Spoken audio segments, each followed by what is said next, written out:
Chemical treatment না, only hair wash and hair spa from salon. Hi, আমি রুমেলা, আর আজকে আমি হেয়ার ওয়াশ করতে চলে গেছিলাম আহুতি দত্তা ইউনিসেক্স সালনে।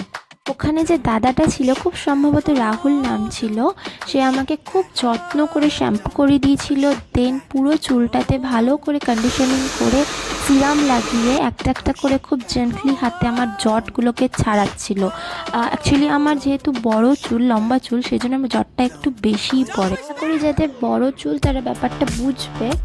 দেন ট্যাঙ্গেলস ছাড়ানোর পর পুরো হেয়ারটাকে ভালো করে ড্রাই করে আমাকে জিজ্ঞেস করেছিল ব্লো ড্রাই করে দেবে কিনা। তো আমি বারণ করেছিলাম, আমি ব্লো ড্রাই না করে চুল বেঁধে নিয়েছিলাম, কারণ একটা টাইমে আমি খুব চুল খুলে ফ্লন্ট করতাম, আজ থেকে 3-4 বছর আগে।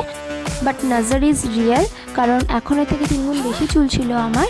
এখন যেটুকু আছে সেটুকুকেই বাঁচিয়ে রাখার একটা সুপ্ত প্রয়াস করে চলেছি। বাই দ্য ওয়ে, ওদের অল ওভার সার্ভিস আমার খুবই ভালো লেগেছিল। আজকের মতো এটুকুই।